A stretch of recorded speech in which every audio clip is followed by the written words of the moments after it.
Welcome to the show. Glad to have you with us here today. Start of a brand new week. We are a mere 20 days away from the beginning of the Notre Dame football season. Notre Dame and Miami. I am joined by my name is Sean Stiers. I am joined by Jesse Stiers today, and he has come to the cone of silence today. He is here in studio. What do you think of the grand old building?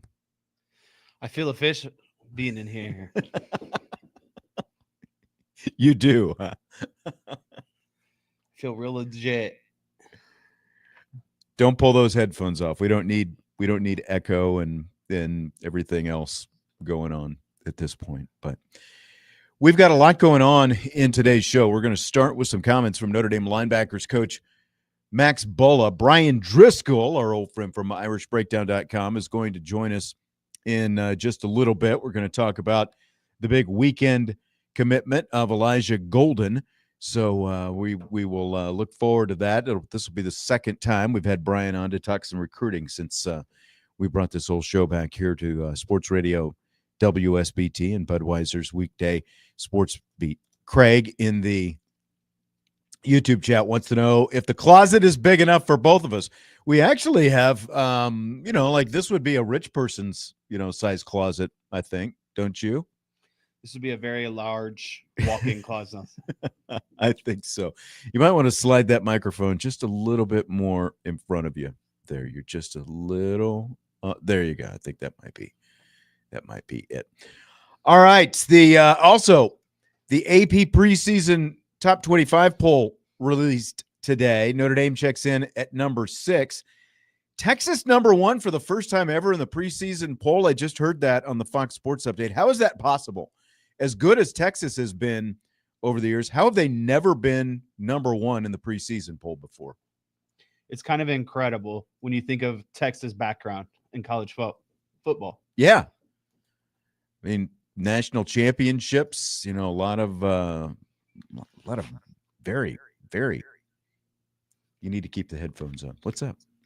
You having some problems over there? Not yet. You just started. You tried to cause a problem there, taking your headphones off. I don't know what you're doing. Bring it to the studio.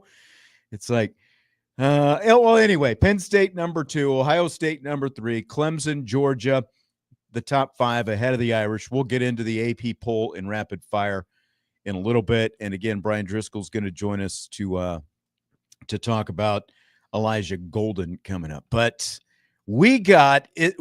Do you consider Max Bullough, is he your favorite assistant coach at this point? Notre Dame assistant coach?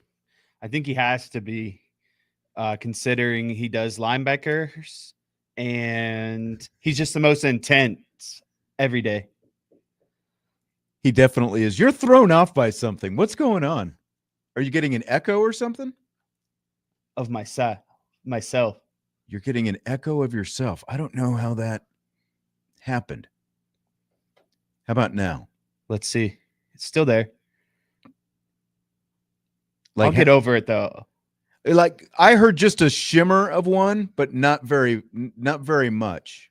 So I don't know exactly what that is. We'll see if we can get it figured out as we go on. Stay focused. Stay locked in.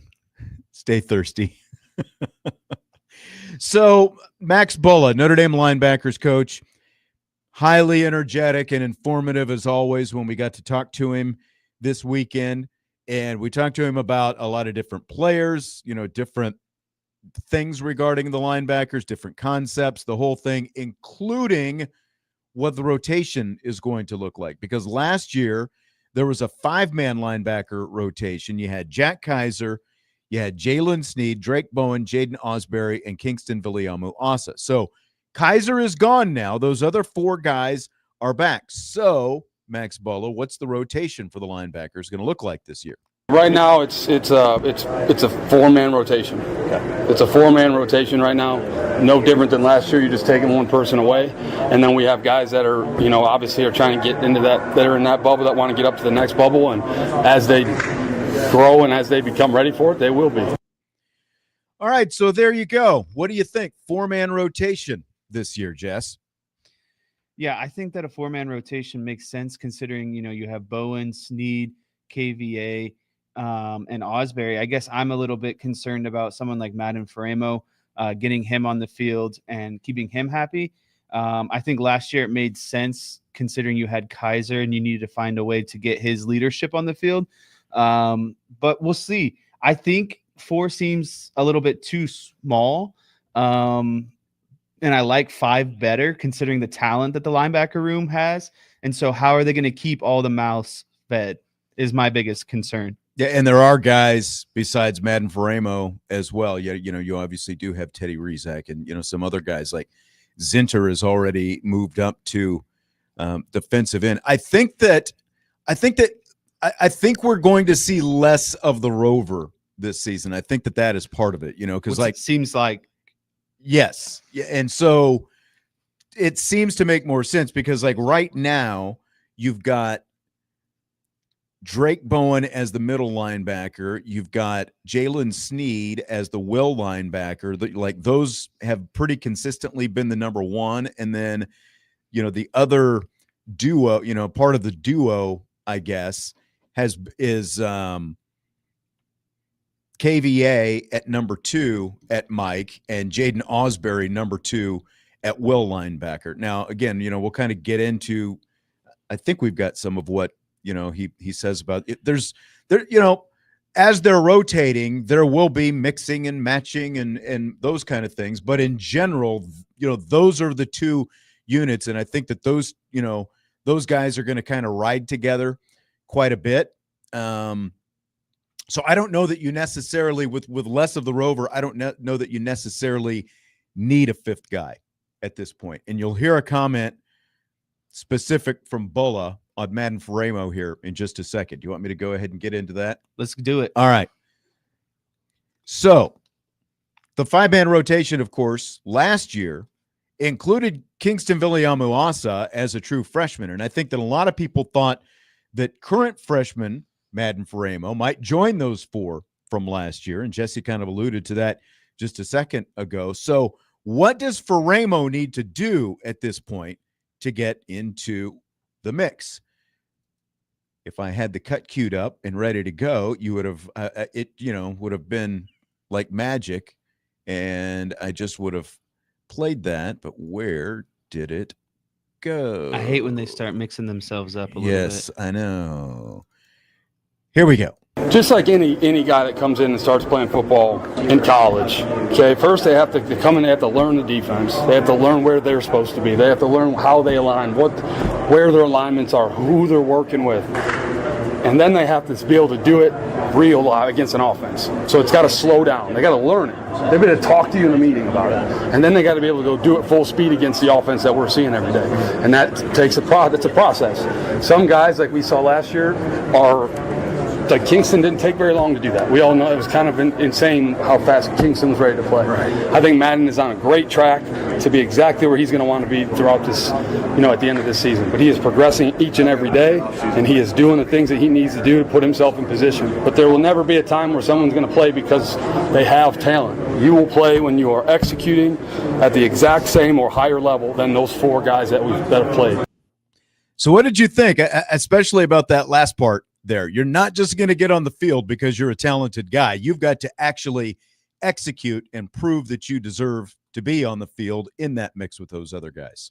Yeah, I think we took for granted how quickly KVA got on the field, and I think that led us, maybe even ultimately myself, to get a little bit ahead of myself when we're talking about Madden Faraimo, just because he's talented, like Bullough said, that doesn't earn you a spot in the field. And someone who played linebacker, I can definitely, I think, speak to this a little bit. It's more than just being talented. You have to know what's going on every play. Not only do you have to know where you need to be, but you ultimately at linebacker, you kind of have to know where everyone else is going to be on the field at the same time. So I think my answer, that question was answered because he's just not ready yet. He doesn't know the playbook, the X's and O's, why they do things. And we know that Marcus Freeman and company they think that clarity equals velocity, like knowing the defense or the offense, or knowing what your role and kind of where you need to be on every play is what's going to create velocity, because that's less thinking and you can just be intuitive and kind of react. So again, it makes sense the more you listen to Max Bullough and understand why they're going to start with a 4-man, but I wouldn't be surprised,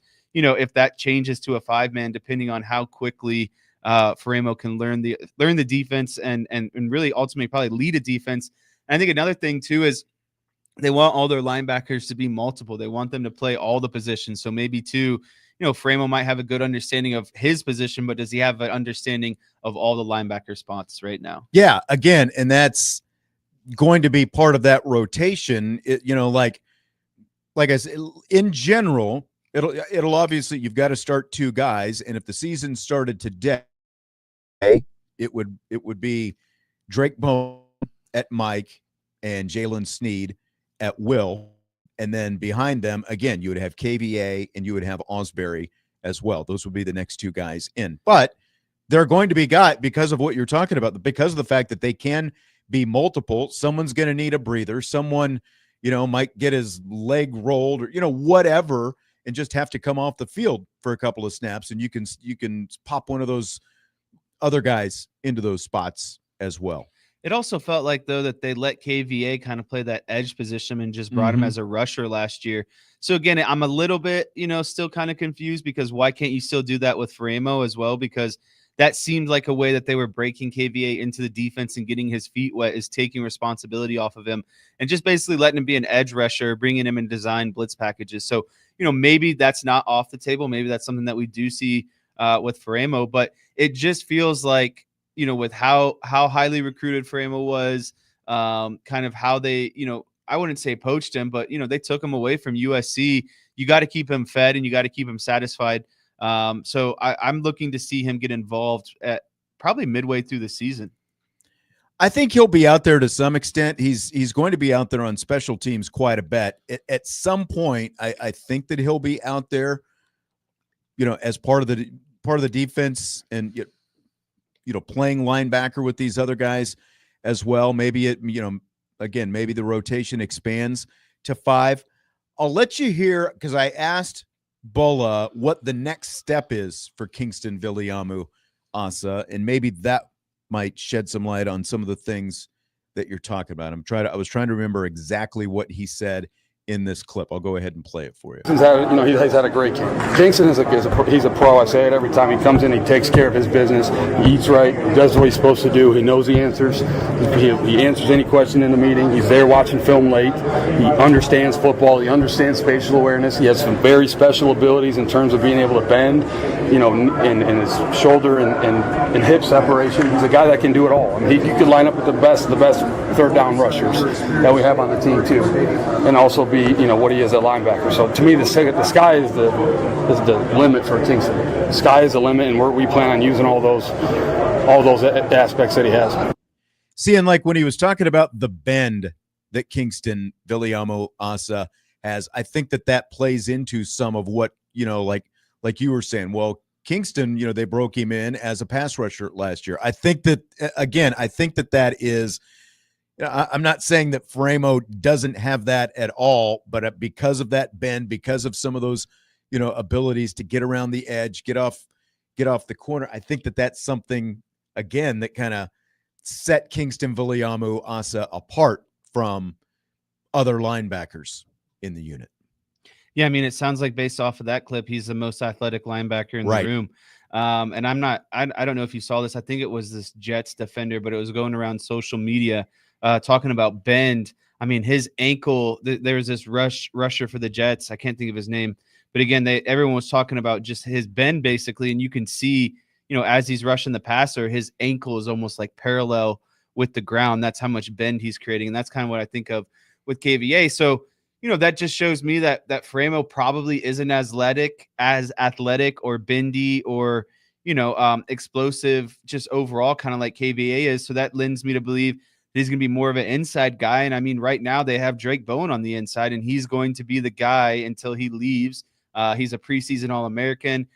He finished the season great last year, and he's going to be the leader on defense this year. So, it's going to take some time for Madden, but I definitely think he has, he has a prime opportunity to learn from a lot of really talented and experienced linebackers in this room. And I think you said it, like, we probably took for granted how quickly Kingston Filiamo-Asa got on the field. And, I think it's probably hard to remember, like Drake Bowen. Look how good Drake Bowen played last year. And look at where Drake Bowen is now as a junior. And remember, he wasn't part of any rotation when he was a freshman. He was getting snaps late in games. He was out there on all the special teams and stuff like that. So it's just, it's different for different guys. When you look at the linebacker positions, really at Notre Dame, like most recently, KVA last year, and then you go back to Jaylen Smith, in terms of freshmen who have been significant contributors at those linebacker positions. Can you think of anybody else off the top of your head? Not off the top of my head. And I think that, like you were kind of alluding to, Bowen really didn't get a lot as a true freshman because, and he was highly touted, highly rated, and all that kind of stuff. I think you're going to see Madden Faraimo in a similar situation where he's probably going to be on just about every special team. And the more that he can show that he can be a steady, reliable guy, like Max Bullough is going to play 5 guys if it warrants 5 guys. Like he's not just, I guess kind of putting a chokehold on the linebacker room just because it's just guys aren't ready yet. And so the more that Faraimo can get that in-game experience and show, what he can do, I just think that it'll lend to more opportunities for him as the season goes on because they're going to need it. And especially as, the competition ramps up towards the end of the year. Yeah, I agree with what Tommy Guns is saying in the chat. KVA has an elite shoulder dip getting around the edge. There's just a lot that goes. What's really funny is I sometimes catch myself doing some dip and rips, just random objects that are in my way throughout the day to day. Or maybe it's a coworker in my way. I hit a quick dip and rip on them in the office. Dip and rip in the living room every now and then. Yeah. Sometimes I give Naomi a dip and rip, and she's like, "What are you doing right now?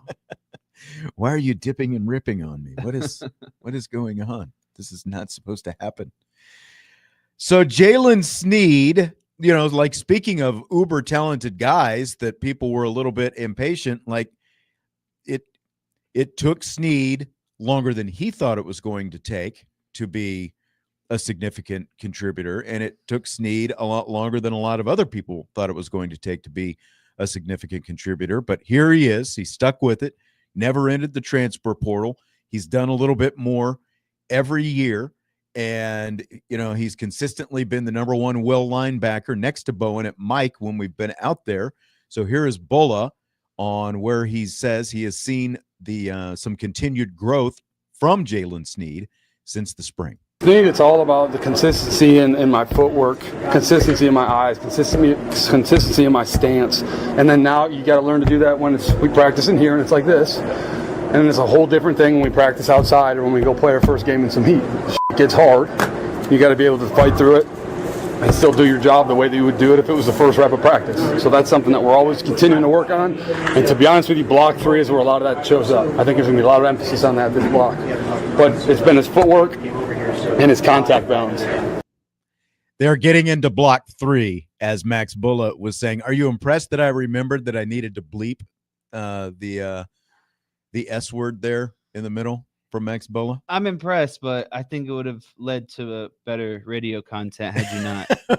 Well, there are words that we are and we are not supposed to use on the air. The stuff that he's talking about, though, is it takes me back to kind of when I was a freshman or I think, freshman spring camp. So after my freshman season, it was spring ball. Going into, just before the start of our sophomore season. And, there were guys that were probably a little bit more athletic than me on the depth chart, but we had one guy specifically who just couldn't line up at the right depth. He couldn't, get his eyes in the right place. He couldn't, just the simple things, pre-snap, making sure you're in the right alignment, making sure your heels are at 5 yards, making sure when you're spilling a block, you're taking on half the blocker and keeping the other half free, like stuff like that. And it seems like that's the sort of stuff that Sneed really struggled early on. He just wanted to kind of run around and probably just be a ball player, and just make plays. Yeah. But what people fail to realize is, especially on the defensive side of the ball, is like every half yard to a yard, or it makes up a big difference. And so if you're not lining up, you're one, maybe a half yard too deep or a half yard to the left or to the right, depending on what's boundary and what's field side, that can cost you a touchdown in certain scenarios, right? Because the whole defense is designed or funneled to go to a certain place depending on the look. And so if you can't line up and you can't be trusted, then there's no way that you're going to see the field no matter how talented you are. And so that's how I made a lot of headway, is just I consistently knew where I needed to be every pre-snap. I knew, where I needed to be post-snap. And, sometimes, I wasn't the greatest at, getting point A to point B, but I at least knew where I was going, and I got You better knew where at the it, starting point was, and you knew where the end point was supposed to be. Correct. And I was still able to work my way all the way up to, a second string guy and a guy who was playing on a ton of special teams, despite maybe not having the athletic ability that the rest of my co-linebackers had. Joe says radio is so sensitive. Are there really 13-year-olds listening to this? This show should be rated. There are FCC regulations. When Vince is on this show, it should be 14 and above. I know. We might need an NC 14 rating or something on this. I don't know. Okay, so another question that I asked Mr. Max Bullough was about the change in defensive coordinators, because you have these 4 really talented guys who were totally inexperienced for the most part, mostly inexperienced, I should say, last year. They got all this experience playing under Al Golden. So now Chris Ash is the DC. So has that made any impact on the learning curve for these guys, since you do have a new defensive coordinator? The system is mostly the same, but there are at least some changes. It's been interesting. It's been a great spring, because we've been able to, we learn a lot. Anytime a new coordinator comes in, you learn a lot of new football. Just you do. Whether you bring in a lot of stuff or don't. Like, we're doing a lot of different things than we did in the past. Not a bunch of different things, but kind of different. It's all the same. It's kind of hard to explain, but you learn a lot. Like you learn a lot of football. You learn how someone else talks ball, how they think about ball, how they see things. And our guys have taken it in stride each and every day. It's a learning environment for the coaches and for the players in a springtime like this, and now in a fall camp, because we're learning how each other work. We're learning what the expectations are from Coach Ash, what the expectations are out of these calls. What are these calls for? Sometimes you're calling calls. The offense is running the ball, and we're calling a pass play on defense, because we're not necessarily synced up in practice. So it's some of that stuff too, working through that, saying, hey guys, listen, this isn't for this particular situation. We're just trying to get the call in. So it's been a learning experience for me, and I think the guys too, and I think they're taking it well. All right. Any thoughts on that, Jess? Not a ton of overall thoughts, I guess. He kind of strikes that like panic or fear in you a little bit, I think, with that response, because everyone wants to just hear that Chris Ash is just going to be a carbon copy of, Al Golden from last season, because of how good the defense was and really how they were able to kind of carry the team through some tough spots, especially in the playoffs last year. But so when you start talking about, new football learning environment, it's like, okay, but what really are we learning or changing here? Are these pillar things? Are these foundation things? Are these just like little small things here and there that Chris Ash sees that's kind of a different perspective than maybe, you're seeing? You now introduce someone who's seeing things through a new lens, right? Like the entire the remaining staff is so used to kind of being in the trenches together and kind of seeing through the same lens. And so when you introduce someone new, they can kind of bring that perspective of things that you maybe haven't considered before. And so that's the main thing I would like to kind of see, is Chris Ash just probably like fine-tuning some things, tuning up the defense here a little bit, but again, not really messing with the core of things. And I think that's ultimately what's happening. But again, when Bullough kind of says those things, it kind of strikes a little bit of fear in you, because you just, when you come off how much different is it going to be after you just had a great season? Went to a national championship, it's like, okay, like let's just keep doing what we were doing here. Like what really is there to change ultimately? Right. And obviously, again, Chris Ash has reiterated again and again and again, we're running the Notre Dame defense, not the Chris Ash defense. But then when you hear Max Bullough, the long explanation that he just had to that, obviously there are some things that have changed enough that, that these guys, as veteran as they are, have at least had to learn some new things, and I think some of it's probably verbiage and, how the calls are made and some of those kind of things. But it's still different enough that they have to learn it. So, all right. We will take a timeout after hearing some great comments from Notre Dame linebackers coach Max Bullough. Notre Dame got a big commitment over the weekend. Defensive lineman Elijah Golden, and Bryan Driskell is going to join us next to talk all about it here on Budweiser's Weekday Sports Beat, along with IrishBreakdown.com.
Budweiser's Weekday Sports Beat with IrishBreakdown.com continues, and we had a big commitment over the weekend to Notre Dame.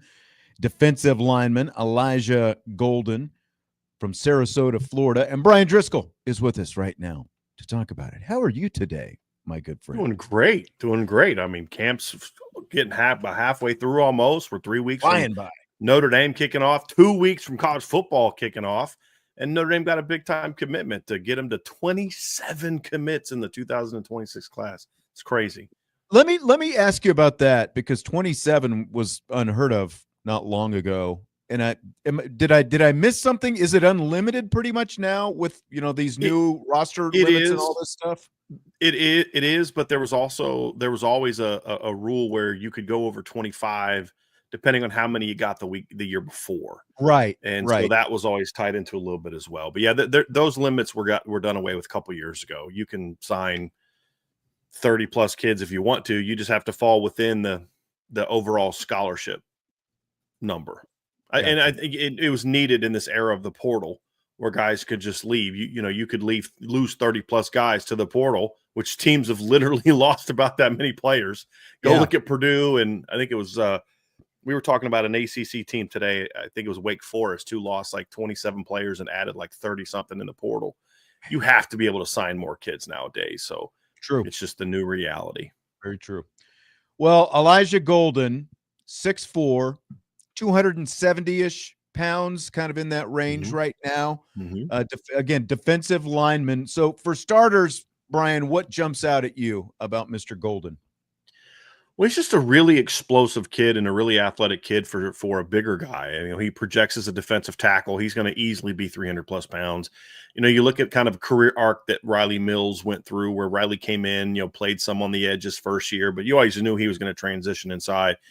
And that was really the thing, Sean. Just a really nice get off. He has very good long speed for a bigger guy. You don't see it as much at D tackle because everything happens so quickly, but you certainly see it when they move him outside or he's slanting. You can see that ability to get over the top and get to the quarterback. He closes on the ball very well. And the other part too, Sean, is I love production. It's nice to have a kid that's got talent, but I love production. And this is a kid that is a junior, nice had 61 tackles. Yeah, 61 tackles, 29 tackles for loss, and 10 sacks. Like, obviously, when you're looking at a college player, guy for Notre Dame, he's good because he produced. But in high school, you're looking at tools and traits, and you may look past not being a great, producer because you're looking at tools. Well, with Elijah, you have the tools. He's coached by a former Notre Dame player. Jared Clark is his high school coach. But there's also the production. 29 tackles for loss and 10 sacks is a pretty impactful high school player, especially as a junior. He started his career out off at IMG. So obviously he's played against some good football. This is a really strong pickup. So you kind of touched on it, I think. He's played inside and outside in high school. Do you see him as an inside guy in college because of the bigger body? I see him. Sean, I think he's 270 now, at least. He's 270, 275 now. Chris Burgess played his senior year at like 240, and he's up to 280 once he got the Notre Dame strength program. He put on a lot of weight. Elijah will be the same way. Once his high school career is over, he gets the Notre Dame strength program in January. If he's an early enrollee, especially, but even if he's not, you'll see him fill out and be a guy that's at least 290, in my opinion, when he shows up to Notre Dame, and he'll be an easy 300-pounder. And he's the kind of guy that's got the frame, Sean, where it's not going to be bad weight. You look at him, he's got a big head, broad shoulders, very long arms. Just that kind of kid that he's just thick. Like you and I have seen multiple 330-pounders at Notre Dame, and some of them look kind of sloppy, and some of them look like Quentin Nelson, where they're just massive, just wide and tall and that's kind of how Elijah is. He's just a big kid, and so the weight he's going to put on is going to be natural.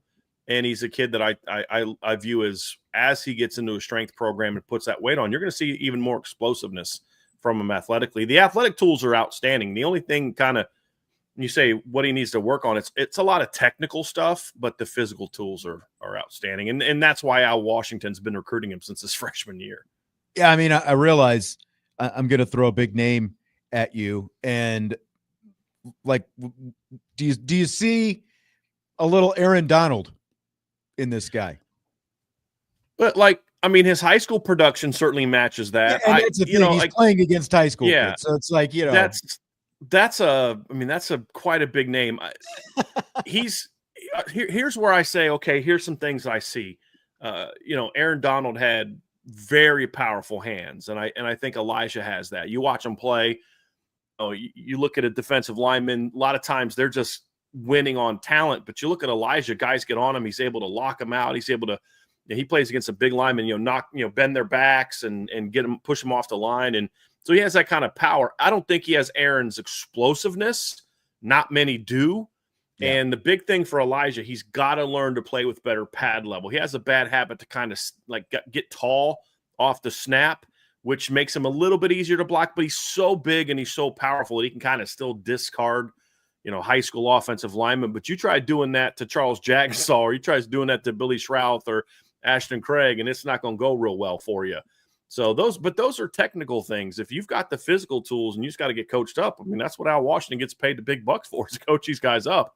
Yeah. So I don't think that's going to be a problem. But I mean, like you said, that's a tough one. Like, it's almost like you don't want to compare a guy, but I think there's a little bit more of length and long speed to his game than that really incredible short area burst and just elite power. Yeah. That I mean, he's Donald probably brought to the bigger table. than Aaron Donald, Yeah. already. If you want to compare him to a Notre Dame player, Sean, it reminds me a lot of is a little bit more athletic version of Capron Lewis Moore. Similar body type. Cap was like 6'4", 250 when he committed to Notre Dame, quickly grew and was over 300 pounds by his last year, but he was still able to play sort of that 5 technique edge type of position. I think that Elijah, body type wise and power wise, reminds me a lot of Capron Lewis Moore. I just think at the same age, Elijah's a little bit twitchier, a little bit more explosive, and a little bit longer, which is a good. I mean, Cap was a 5th-round draft pick, even with the bad knee injury he suffered against Alabama. Yeah, he was a heck of a player for Notre Dame, and so I could see a very similar type of. And Cap would have been a 3 technique and a 4-down defense at Notre Dame later in his career, and I think that's the comparison that I think is a little bit more fair. I don't want to put the Aaron Donald one on him, although it's one of those things where I also don't think their games are direct comparisons, or their bodies aren't direct comparisons. Aaron Donald's a bit of a unicorn, 6'2", sub 300 pounds, but just incredibly powerful, incredibly twitchy. Exactly. But in that regard, I could see why you would want to go that way and talk about maybe an Aaron Donald type. And of course the production is elite. Why do you keep turning my microphone off over there? I think I keep hitting it on accident. Yes, you do. He's like, these are terrible questions, Dad. What are I was you trying doing?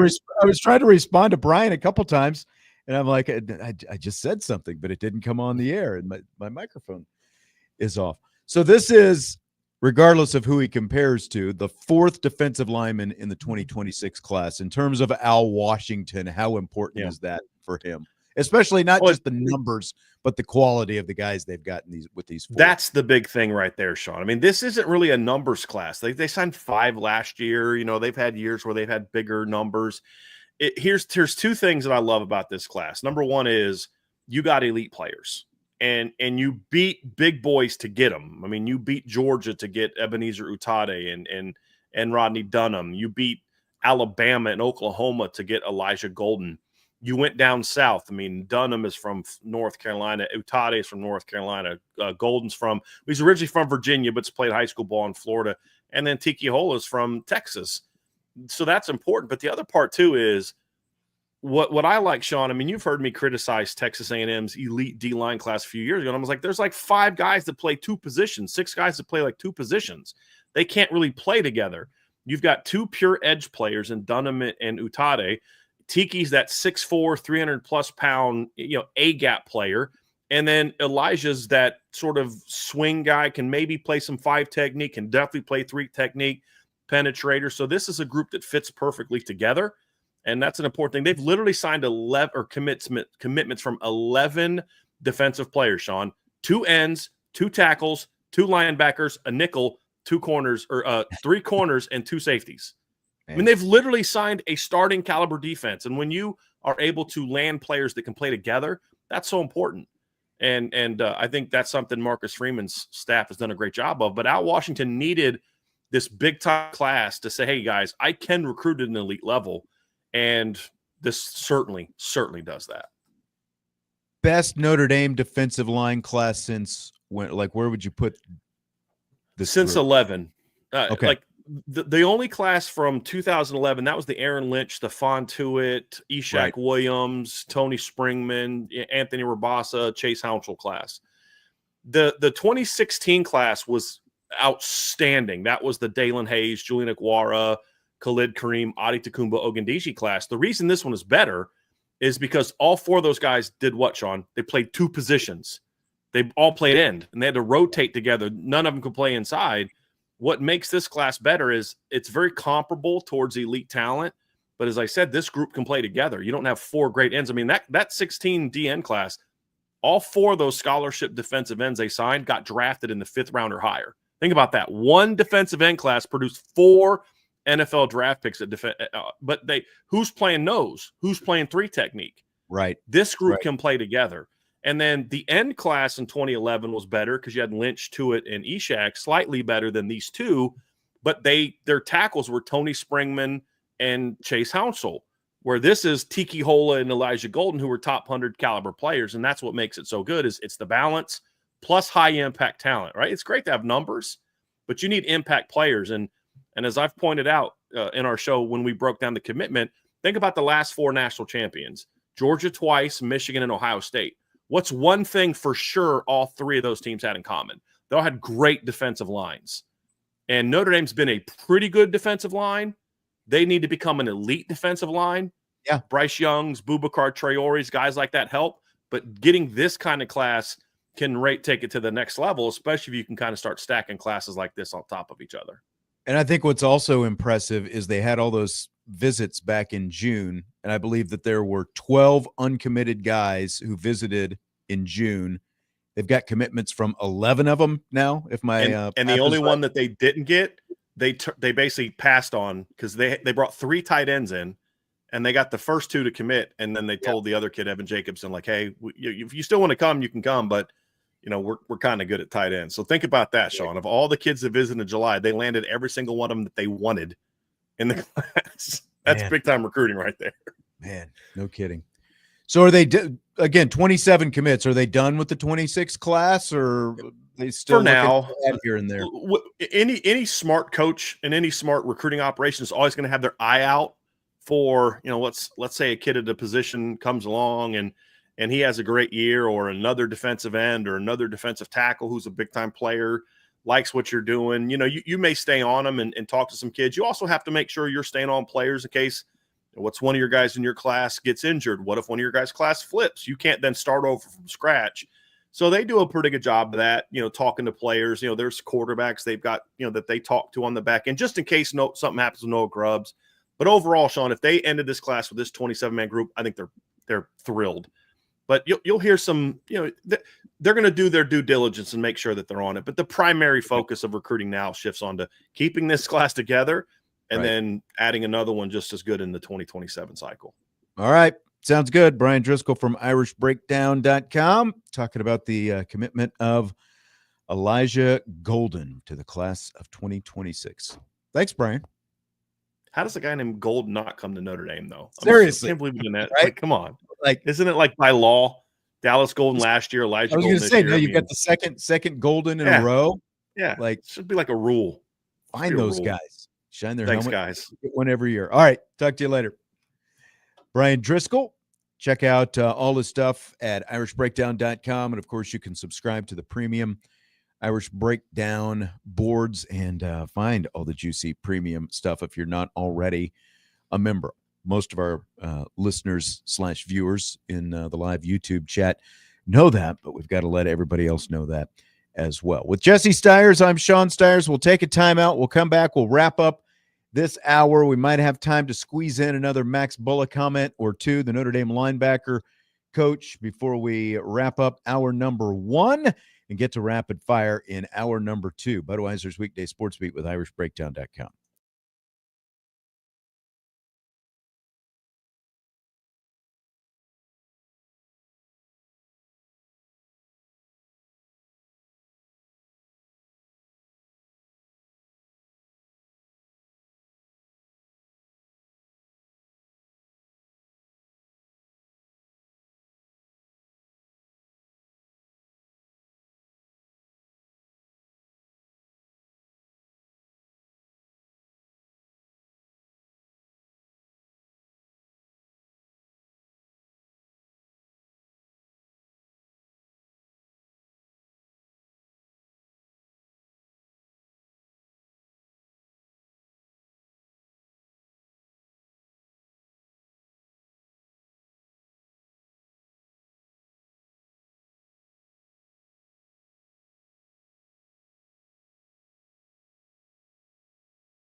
Winding down hour number one of Budweiser's weekday sports beat. A lot coming up in the second hour with Rapid Fire, along with Jesse Stiers, Sean Stiers. Thanks again to Bryan Driskell, our old friend from IrishBreakdown.com, checking in, talk a little Notre Dame recruiting just a few minutes ago.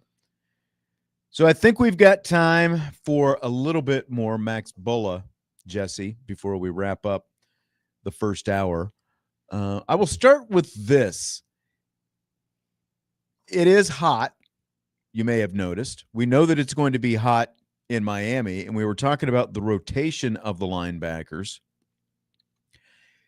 That kind of like rotating sort of necessitates itself a little bit more when the weather is hotter earlier in the season. Definitely be yeah. Well, I'll expect them to be all. Yeah, so I didn't have the thing turned up. Here we go. Try to definitely be yeah. Well, I'll expect them to be all playing well, to be honest with you. But especially in the first game, that's always a factor. That's always a factor, and it's different with different players. It looks different for different players. Like some people, like three or four reps, and there's no reason to have them out there.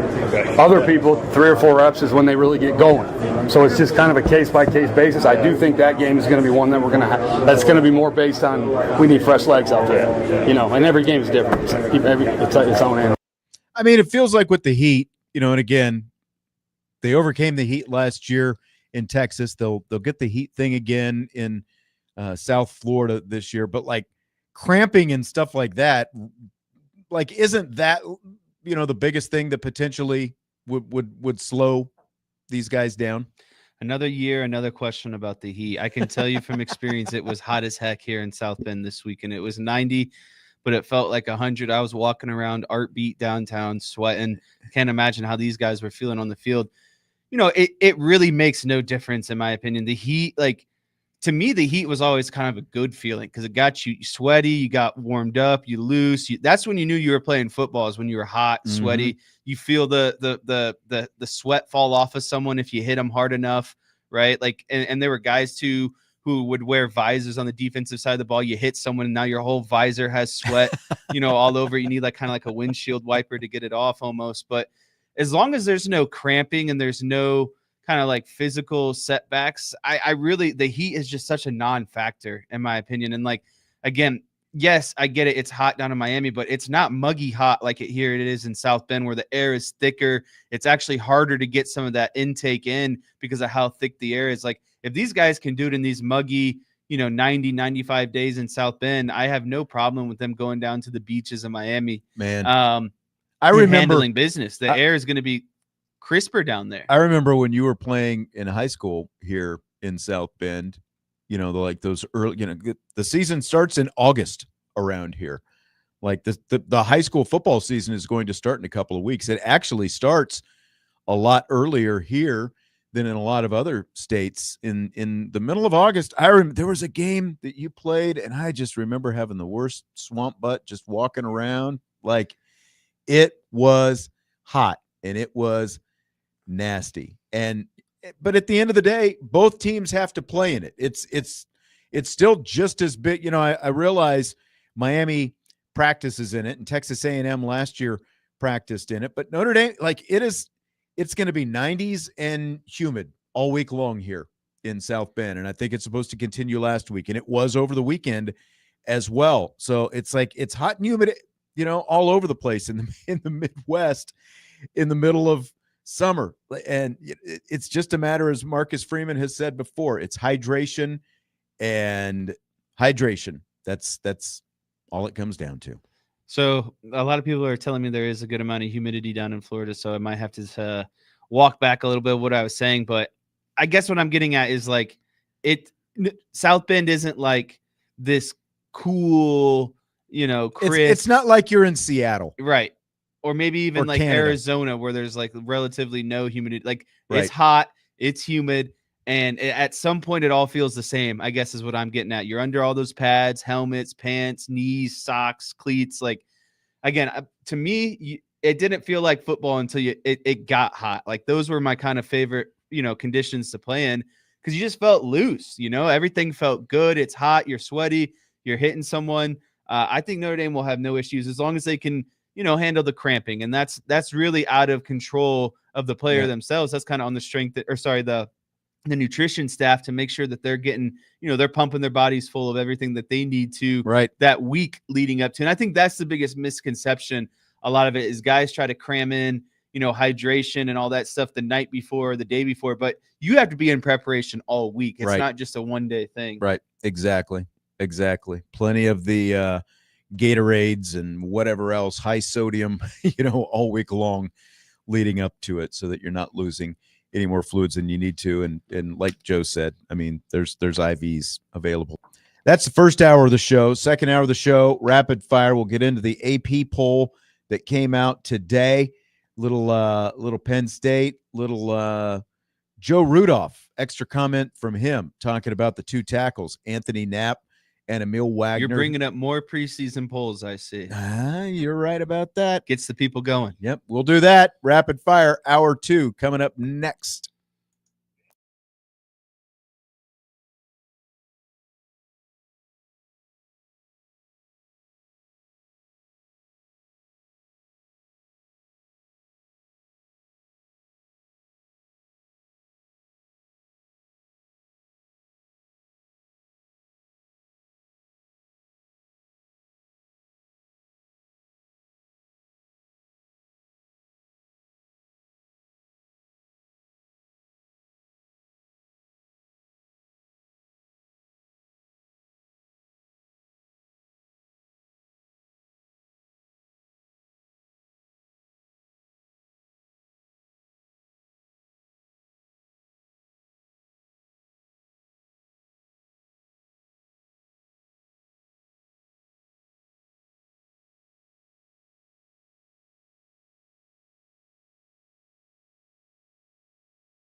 It's hour 2 of Budweiser's weekday sports beat with IrishBreakdown.com, along with Jesse Stiers. I am Sean Stiers. As we roll into the second hour, that can only mean one thing, Jesse, and one thing only. Whiteboard. Talk a little swamp butt on the whiteboard. Fred wants to know if you can bring out the whiteboard to break down the swamp butt. I don't think anyone wants that. You're out on that? I'm out on that one. Okay. All right. I am in on today's rapid fire though. Okay. There's a lot of good stuff in here. I hope we can put our mouths to all of it. I think we'll be able to get to it. By the way, we were talking about the weather, the heat. Man, thanks for backing me up, Fred. Want us to talk about the heat. Fred says 88 in Miami, 63% humidity right now. South Bend, 85 degrees, 57% humidity. Not a lot of difference, is there? I'm just trying to say, once you get hot, it's hot. Yes. Like it's like if you were in a burning fire, it's still hot no matter where you are in that fire. Yes, exactly. The only time I think it gets a little bit hotter is when you start playing on a turf field because of the heat that radiates off of that tar rubber on the bottom of the field. Right. But I believe that Miami Stadium is a grass field. It is. Yeah, and Notre Dame's been practicing on the grass fields. So yep.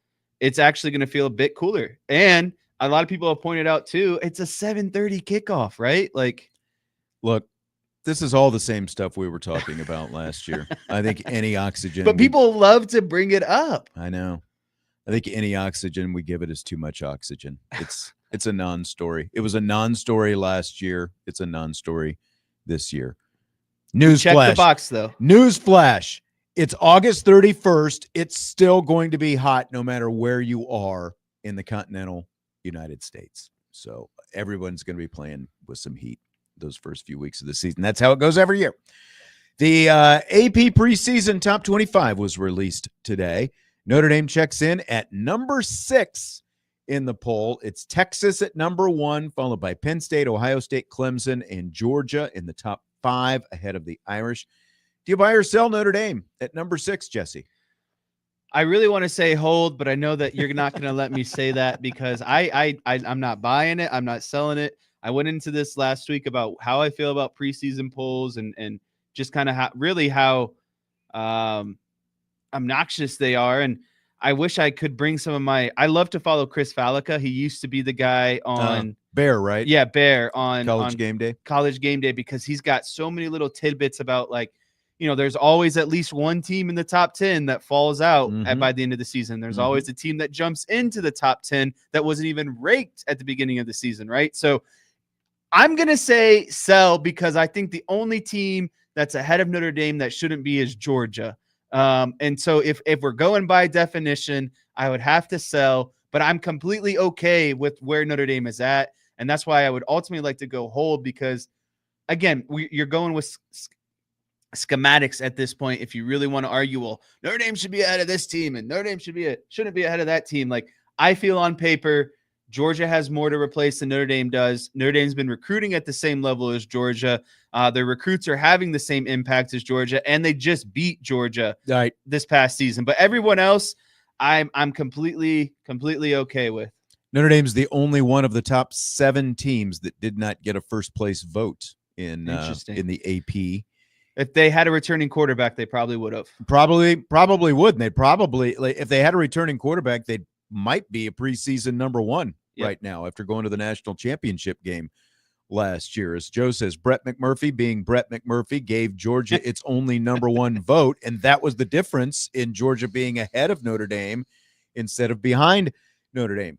The only team in the AP that is ahead of Notre Dame in the preseason poll that was not in the coaches poll last week is Clemson. And I was surprised that Clemson was as low as they were last week. Same. Because they do have a returning quarterback and they've got all this stuff. New defensive coordinator. Really good defensive line. Yeah. Georgia is the team that I've got the biggest problem with. Ohio State, to an extent, I probably have a problem with. They're still got the best receiver in the country. They do have the best receiver, but does that make you a great team? I mean, we know they're going to have great athletes because they always do, but their quarterback is just as unproven as Notre Dame's quarterback will be. maybe there's a little bit more talent to the roster. Maybe there's a little bit more, sustained success with Ohio State, so it gets them the benefit of the doubt. But let me ask most you people this. have the. Go ahead. Do you think that this puts a little bit of chip on Notre Dame's shoulder, or do you think Marcus Freeman's just like, it is what it is? It's the preseason poll, or do you feel like he's maybe been like, these are some teams that you beat. You should feel a little bit disrespected that you're not coming in, or is he so week by week singular focus that I ultimately don't think he cares what these polls say? I don't think that they're going to talk too much about the national rankings and the polls and stuff like that, because you definitely can't do that once you get into the season. So I don't think that I don't think it's going I think his biggest focus is getting his team ready, but part of getting his team ready is figuring out who the quarterback is going to be. I think that is the biggest focus that they have right now, is making sure that who they're going to go with at quarterback puts them in the best position to win. And ultimately that's going to justify or not justify whatever preseason ranking you've got. I'm perfectly, again, I realize a lot of people have a biggest issue with Penn State, and there's a lot of back and forth with Notre Dame and Penn State since last year, and I think that just makes it's healthy, that much more fun. Yeah. They do have a returning quarterback. They've got a schedule that's very conducive to them, justifying the ranking that they get, and that's going to lead to even more coming from the Penn State side as the season goes along, and all that is fine. At the end of the day, Penn State still has to prove that they can win big games. They haven't done that so far. Did you see, though, that only 5 points separated Texas and Penn State for the AP poll number 1 position? Man, the smallest margin ever in the existence of the AP poll. So I mean, that should just tell you, I think, really the top 5, top 6, maybe even top 10, just how talented it is. And you really just get to you start getting into splitting hairs, and it's all about projections and what people think are going to happen. Like, so many things can happen between now and the end of the regular season. I guess a more fun question would be, of the 6 teams, 5 ahead of Notre Dame, who do you think has the biggest chance of falling out of the top 10 by the time the season ends? By the time out of the top 10? Out of the top 10. I might have to go with this. This might sound crazy, but we're talking about falling out of the top 10. Realistically, yeah. I don't think any of these teams will. But I think of these teams, Georgia has the greatest chance of not being in the top 10 with what we saw from that quarterback last year, and the fact they've got to play Tennessee, Alabama, Ole Miss, Florida, Texas this year. Georgia's my pick as well. I think they have a lot of question marks. And you got to remember too, when is Georgia going to take that step back in the portal NIL era? Because we saw Alabama do it. I think that, everyone's kind of seeing this leveling of the playing field. I don't think Georgia has felt that yet, but also they haven't had to replace any kind of key position players yet. And so if this Gunner kid doesn't work out at quarterback, that's a big hole in their team altogether. Yeah. Just to clarify for a couple guys in the YouTube chat who are answering LSU and Miami, Jesse's question was, of the 5 teams ranked ahead of Notre Dame, which of those had the best chance of falling out of the top 10 by the time the season was over? Because someone said LSU, someone said Miami. Those are teams number 9 and 10 right now. But he was talking about the teams that were ahead of Notre Dame. But yeah, I think that LSU and Miami, if you were just looking at the entire top 10, because the rest of the top 10, Oregon at number 7, Alabama, LSU, Miami. I'd pick Oregon if that were the group. A lot of people, I keep seeing a lot of people saying Arizona State is so overrated, and their number. They get to play in the Big 12. 11 in both. Yeah, they get to play in the Big 12. And again, other than Scattaboo, they really don't lose very much. Got the entire coaching staff back, got the quarterback. I think it's 17 of 22 starters from last year are back. Like what they're doing actually reminds me a lot of Notre Dame. Young head coach, really good, enthusiastic, good recruiter, kind of a foundation builder, program builder. Probably had a little bit of success prematurely, to be honest with you, but also returning a lot of key players on both sides of the ball. But that's also the benefit of expanding the college football playoff format and being in a winnable conference. Basically, what you had to do is win your conference to get in. They were obviously a one-bid league last year. They made most of it. They got hot. They lost a couple games early, got hot at the right time, and got into the Big 12 championship game and won it. Fill in the blank on this next one. It's blank that Penn State is the most bet upon team to win the Big Ten this season. It's a double-edged sword. And the reason why I say it's a double-edged sword is because it's a really smart bet, in my opinion. If you look at the whole compilation of what Penn State has on the horizon, a favorable schedule, one of the most talented returning quarterbacks, one of the most talented returning backfields.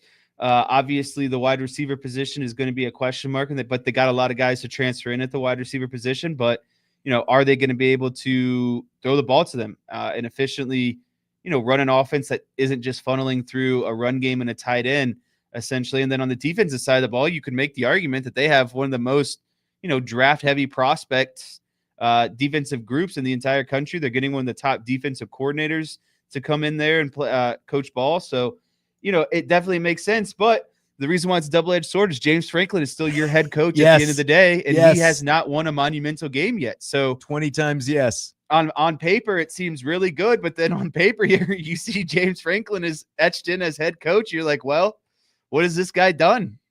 So yeah, it is insane that people are wagering money on Penn State to win the Big Ten championship. Most unproven big game coach in the game. Right.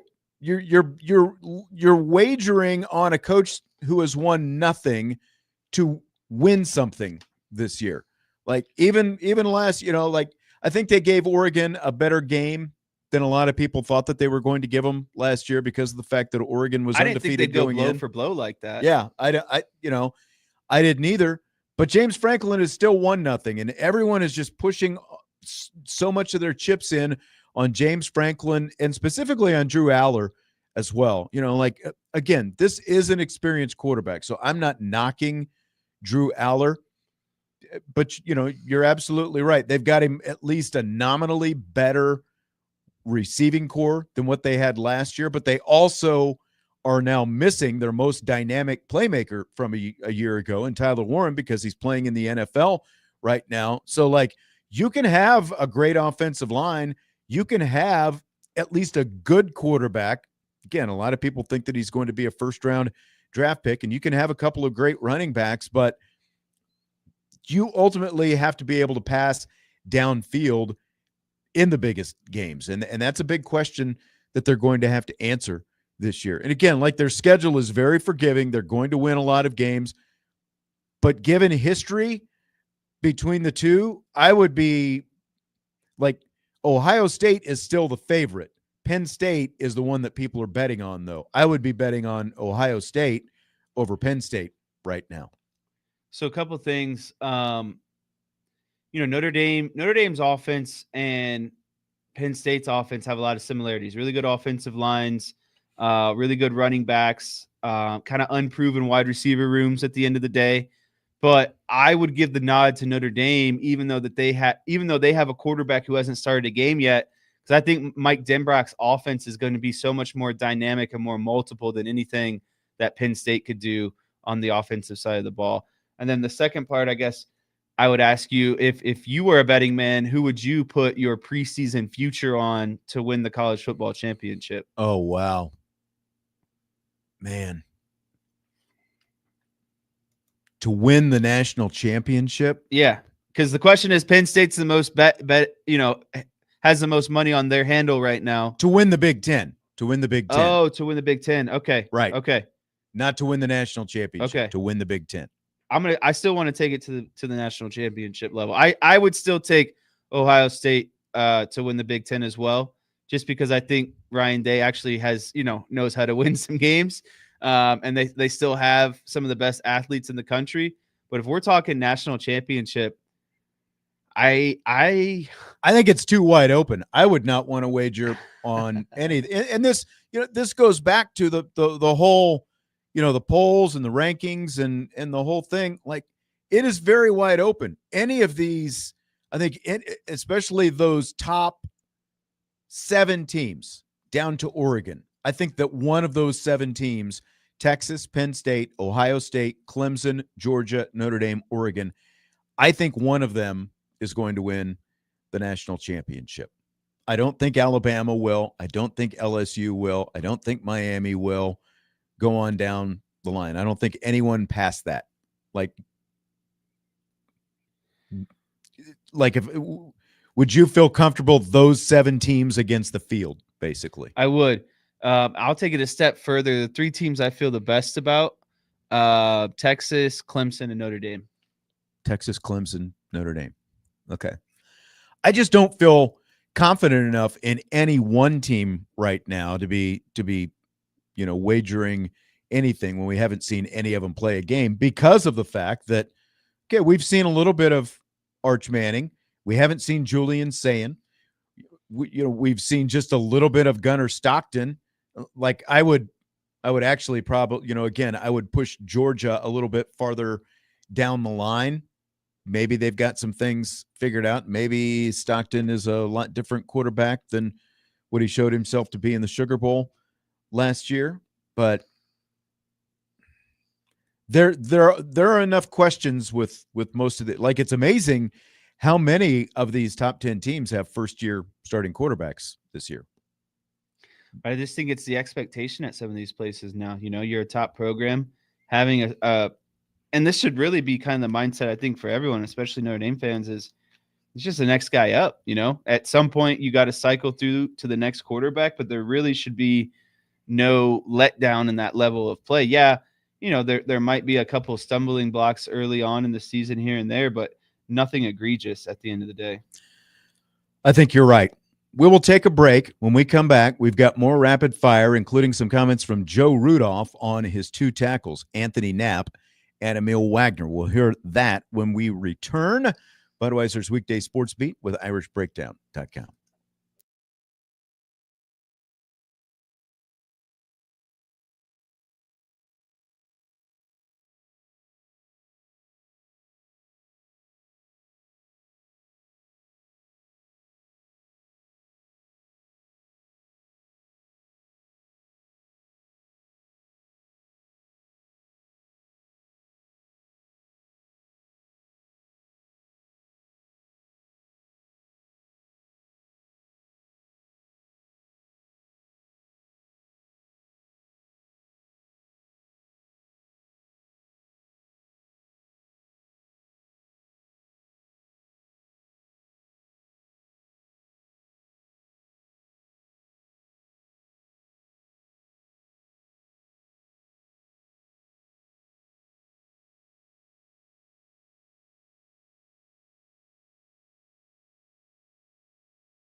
Budweiser's weekday sports beat with irishbreakdown.com. Rapid fire continues. So, talking about Penn State being the most bet upon team to win the Big Ten, Derek in the YouTube chat says, I wouldn't be surprised if Penn State loses 3 regular season games. They won't be as good as they were last year. Here's the problem that I've got with that argument. You could be right. I still think they're going to be really good because they do have so much back from last year, including Aller and the 2 running backs. But the problem is their schedule, because as we've said over and over again, these Big Ten teams, and the Big Ten in general tries to make out like they're playing a murderer's row. Here's Penn State's schedule: Nevada, Florida International, Villanova, Oregon. Okay, you've got Oregon, your first tough game. They're going to start off 3-0. Then they'll have Oregon, UCLA, Northwestern, at Iowa, at Ohio State, Indiana, at Michigan State, Nebraska, at Rutgers. Do you see 3 losses there? I mean, I see 2. Do you see 3, though? No, I don't see 3. I mean, obviously, their toughest 4, in my opinion, are Ohio State, Oregon, Indiana, and Iowa, probably, right? I think Iowa and Ohio State back-to-back weeks is going to be a little bit tough. I think they probably split somewhere in there. But seeing a second loss, I just don't think Oregon is going to get to Penn State, especially that early on in the season. Penn State's going to play very physical football, and I just don't think Oregon's going to have the resources ready to kind of air them out and run and gun like they did in that Big Ten championship game last year. I just think Penn State is going to be who they are, and that's who they're going to be from game 1 to game 12. And I think Oregon kind of has, more to figure out at the end of the day. But I will say, and I was thinking about this the other day, as much as people probably dislike Ohio State, and I'm up there on that chart. I live in Ohio. I have to be around the Bucknuts 24/7, but in comparison to Penn State, Ohio State and their out of conference schedule is very respectable every season. They've played Notre Dame. They've played Texas. I mean, they're going to play Texas. I think they've played Oregon before Oregon was even in the Big Ten. Yeah. Everyone else in the Big Ten seems to want to complain, but Ohio State steps up to the freaking plate every year and plays at least one tough out of conference game. And so I give respect to Ohio State at the end of the day. No, for that I will, for actually challenging yourself in the non-conference, because obviously Penn State's not going to, Indiana's not going to. We know that, but really they can do that because when you look at their conference schedule, it's, it comes down to these games. Minnesota's going to be good. It's still going to be Minnesota versus Ohio State. Illinois is going to be good. It's still going to be Illinois versus Ohio State. Penn State and Michigan. That's what the conference schedule is going to come down to for Ohio State. But you're absolutely right. Like, if we're going to rip all these other Big Ten teams for not challenging themselves in the non-conference, you have to at least give it to Ohio State for being the team in the conference that is willing to challenge themselves. Michigan is as well. I mean, they're going to Oklahoma this year, and so credit where credit is due, whether you like those teams or not. But I'm sitting here looking at Michigan's conference schedule. I don't think any of us expects them to challenge for championships, but yeah. All right. So we talked to Notre Dame offensive line coach Joe Rudolph recently, and I asked him about tackles Anthony Knapp and Emil Wagner, who both went into last season with no experience, and what the 31 combined starts they got last year means for them in the Fighting Irish offensive line this year. Both those guys, they fought really hard to get their spots, right? it wasn't like a no-brainer coming into camp. That's where they would be, and in spring ball especially before then. And I think they kind of embrace that attitude. Like, I got to keep fighting to get there. But now when you talk, like, you can't lose anything from the fundamental aspects, but you can kind of add a layer of understanding to things that we got to in the year, but I think things that we can really come out of camp and have a better grasp of. So those two have been great to work with. So there's Joe Rudolph, Notre Dame's offensive line coach. So let me ask you, Jesse, are we overestimating or underestimating what the experience those two got last year will mean this season? I think honestly we're underestimating it at the end of the day, because these guys were not true freshmen, but guys. One was a true freshman. One was a true freshman, and both were obviously not starters. So last year was their first season going in, and they still played and competed at a very high level. And I think that, a lot of people were down on Knapp and his pass blocking abilities, and rightfully so. But he stepped up to the plate and he got the job done at the end of the day. And same with Emil Wagner. And I think getting that first year under your belt, no matter how talented you are, how skilled you are, you're going to be better your second year. I think back to, kind of like when I was a sophomore in high school and I was a starting linebacker on defense. I had a solid year. I was an all-conference guy, but the leap I took between sophomore and junior year was what felt astronomical. And I feel like that's kind of what you're going to see with these two guys is they now have their feet underneath them, and there's just more comfort and confidence in who they are as a player. They're no longer the young, talented guy who's out there, and everyone's kind of, got the spotlight on waiting for him to mess up. I think there's just going to be so much more confidence in their gameplay this season. And so I think we're underestimating it, because I think they're going to be stridefully better, each of them this season, and be kind of those guys that you can just rely on and consistently rely on, and not be, oh, here's Anthony Knapp again, against Texas A&M. Where is he going to mess up? Or is one of these edge rushers going to get by him? Tommy's asking a good question in the chat. What are you looking up at? I don't know. You've got a computer monitor right in front of you. Just lock in. Look at the monitor. There you go. Peek in. You probably don't remember. It was a few years back. Brian Kelly did. It was like the Thursday Zoom thing, and he was like looking up, and he's kind of doing what you're doing, looking up at the sky. I think that you're absolutely right. I think we are underestimating it, because if this was a quarterback, oh man, all we would be talking about is all this experience that he got last year, and the next step that this offense is going to take as a result. And we forget, I think, that after the quarterback, the two most, the next most important position on the offense is the left tackle, and the one after that is probably the right tackle. And both of these guys were baptized by fire last year. They were thrown into the fire. And again, as sink or swim. Yeah, as Joe Rudolph said, they earned their spot. It's not because remember, it was basically Anthony Knapp and Tosh Baker competing for that spot. And remember, how mortified most people were that Tosh Baker might end up being the left tackle, and then just like kind of snowballed after Anthony Knapp ended up getting in, and it's turned into a completely different narrative. But as I've said a million times, we never talked about Emil Wagner last year, because he was probably the most consistent guy they had out there, with all the injuries that they had and with all the other things that were going on that they had to deal with on the offensive line and piecing things together. Emil Wagner was Mr. Consistency out there.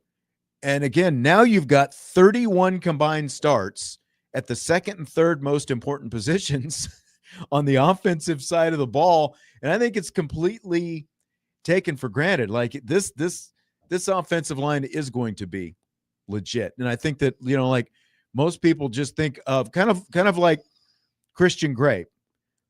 People just think of the worst moment and apply that to everything for Anthony Knapp as well. But the guy played better than he played bad last year.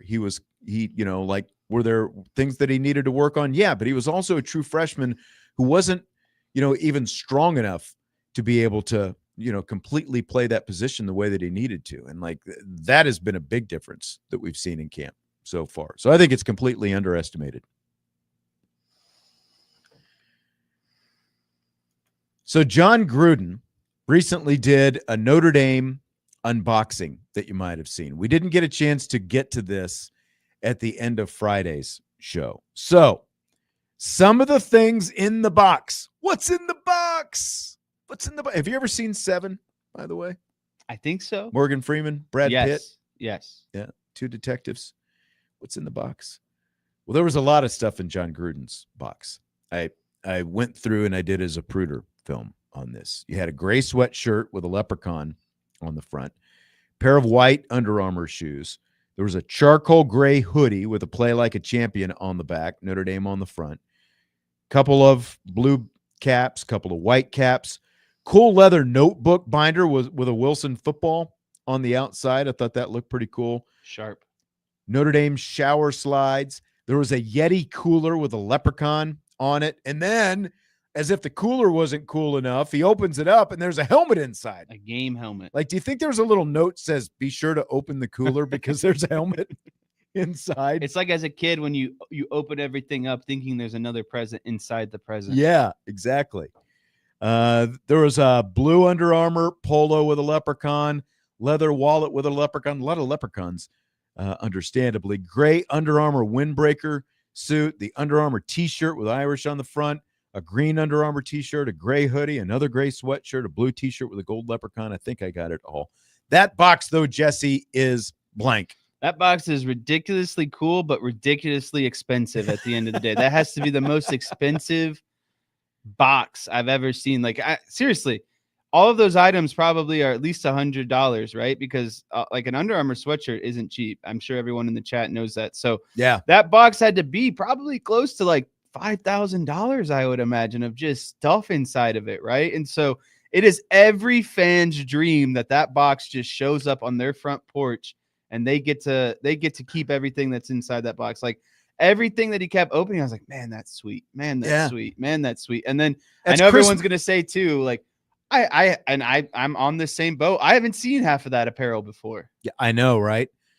That box was Christmas Day for like 10 families is what it was. Like, I would have, all he had to do was stop with the Yeti cooler as far as I was concerned. And then, like you said, he pulls that helmet. If I were not being greedy, I would want the cooler, the Wilson notebook binder, and the helmet. I could have stopped at those three things. I think so as well. I would go, and I would go cooler. Yeah, I would go cooler notebook. I would probably go cooler notebook helmet. Helmet would be number 3 for me. I think helmet would be number 1 for me. I would love to have just like a helmet in my desk area, or especially as I grow up into the ranks and have my own official office. You walk in, you just see the big, shiny Notre Dame gold helmet in there. People immediately know probably who I am as a person as soon as they see that. They know who you are as a person when they see your shiny helmet. Huh? Correct. Or at least have an inkling of who I am. By the way, I started this up earlier, and I just remembered that this is still in here from Joseph in the YouTube chat. And don't forget, of course, you can watch the show live on YouTube at either the Irish Breakdown YouTube channel or the Sports Radio WSBT YouTube channel, and you can interact with us in the show, just like Joseph and many others. But he said he was listening to a Miami Hurricane-centric podcast recently. Both hosts were expressing their deep hatred of Notre Dame. Putting the '85 disaster aside, why do Miami fans hate Notre Dame so much? I mean, I don't know how old these guys were. I mean, there's a lot of general hatred for Notre Dame, obviously. And I wonder how much of this, again, depending on age, I wonder how much of it has to do with the Catholics versus convicts thing. Because if you watch that 30 for 30, you've watched the Catholics versus convicts 30 for 30, right? Yep. Like, do you remember how butthurt all those Miami people were about just you hurt our feelings because you called us convicts and all that kind of stuff? Like, I wonder how much of that plays into it. Yeah, and I mean, honestly, they probably thought Notre Dame took a couple, at least a national championship away from them. I know that during that time, Miami had a really good regular season win streak that I think Notre Dame snapped as well. So, I think that I don't think they enjoyed being depicted as the bad guy convicts and that Notre Dame was this angelic Catholic, couldn't do anything wrong type scenario. But you can't control how the public is painting you out to be. And it was just a great kind of headline to put onto a really good in the moment heated rivalry. Short break, and we will wrap up rapid fire. I've got some Drew Brees stuff that I want to get to before we wrap this sucker up. So we will do that right after we return. Budweiser's Weekday Sports Beat with IrishBreakdown.com.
Final countdown. We got a little bit of time left here. Budweiser's Weekday Sports Beat with IrishBreakdown.com with Jesse Stiers, Sean Stiers. I've been waiting to get into this question for a little bit, and it is here now. Drew Brees is going to be the game analyst for one of the Christmas Day NFL games on Netflix this year. He hasn't done a game of any kind for more than 3 years since he bombed in the NBC booth doing a playoff game between the Bengals and Raiders. You might remember a few years back. Mike Tirico was with him. That was the year he was doing Notre Dame home football games as well with Tirico for NBC. So Brees was on the Dan Patrick Show recently, and Dan asked him about his broadcasting career. Interesting answer Drew Brees had. Take a listen. You want to do this, and you're a competitor, and you want to be great. What is it that maybe you missed understanding or doing the first go-around of your broadcasting career? Well, here's where I kind of chuckled, Dan, because I get the perception. I get the feeling that the perception is that somehow, I failed at being a broadcaster. I got 2 opportunities to broadcast NFL games, and they were like 8 weeks apart. I did one game in New Orleans for Thanksgiving, and I did one playoff game. Otherwise, I broadcasted Notre Dame football. But really, when I took that job with NBC, the idea was to work with some of the best people in the business, the Mike Tirico, Tony Dungy, Rob Hyland, like Fred Gaudelli, all the guys that are legendary guys in that organization. And, man, I'm so thankful that I had that opportunity. But at the same time, what I really did for the most part was sit behind a desk and do Sunday Night Football, the Sunday Night Football Night in America, and then, a bunch of stuff in stadium at the desk, and then the Super Bowl broadcast, but again, at the desk. So at the end of the day, like I chuckle because even as I look at the landscape right now, man, I have so much respect for a lot of guys in the booth right now. But I'd step in the booth right now and be a top 3 guy, like without question. And then you give me a few years and I could be the best. So look, I love the game. I love talking about the game. I feel like I have an insight to the game that is pretty unique, given my playing experience. I see the game a totally different way. I process it a different way. And so even as I watch games now and I just kind of listen to, the commentary and this and that and what I'm seeing, I just feel like there's so much more to add. All right, Jess. What do you think of that answer from Drew Brees? So we got 3 minutes to get into this. So let's I'll try to be concise here. I just think I am quite honestly flabbergasted to say that he was not that bad. And then to say in the next sentence that I could go on and be top 3, if not the best. He said he would be top 3 right now if he was doing NFL games right now. That is insanity. That is insane. And I just think that is so disrespectful to the Joe Bucks, the Troy Aikmans, like the people who have been doing this for a very long time, who have made a career of this, to say, I could jump back in after bombing it. Right. And be top 3 right now, but still he was done wrong in some way, that he was let down or failed and really wasn't as bad as everyone is making him out to be. Right. Right. And he went on to say basically he left NBC by his own accord. He wasn't asked to leave and whatever else. Okay. I mean, I guess that's maybe that's true, but there is just zero self-awareness. He's basically this is like the typical, I'm a quarterback who's won a Super Bowl. He's probably going to end up in the Hall of Fame. I was great. I was a great quarterback. So of course I'm a better broadcaster than any of these guys. Like, I just wasn't given enough of a chance to show it. Like, he got his chances because, he basically brushed aside those Notre Dame games that he was doing because he's saying, well, I should have been doing more NFL games to begin with. Right. I shouldn't have had to do Notre Dame games. Well, did you not take the Notre Dame games seriously enough? Because those were reps. Those were opportunities to get better so that when you got into that NFL booth, which is obviously what he wanted to do, not everyone gets to start off on that stage. Like, he didn't give any critical analysis of himself. He basically just said, I'm great. I would be top 3 right now. I wasn't the problem. No way. Yeah, I wasn't the problem. There's no way he would be top 3 right now because Tony Romo and Greg Olsen, at the very least, are both better than him. And and Troy Aikman is better than him. So there's 3 right now. You can obviously make the argument against Tom Brady because he wasn't great in his first season, but there are 3 guys those three guys I just mentioned, Aikman, Romo, and Olsen, there's no way Drew Brees would be better than them. And he's not better than most of the rest of the guys doing analysis in the NFL right now. This makes me respect Tom Brady, which is a crazy statement to say, because Tom Brady at least took it seriously and understood where he was at, right? And like, I would take Tom Brady over Drew Brees right now. Yeah. Drew Brees in that NFL game, that playoff game that he was, just got ripped apart for, which he deserved. He was just unwilling to be critical at all of, any borderline officiating. And there were a lot of, borderline officiating things that he had a chance. He was decent with quarterback analysis, but in general, he was just like, he was not willing to be critical. I wish we could go on. We can pick it up again tomorrow. If we need Vince's input want. as well. I think you're right. So that's going to do it for tonight. We will talk to you tomorrow. Thanks for being here. Appreciate you as always. We'll talk to you tomorrow. Weekday Sports Beat with IrishBreakdown.com.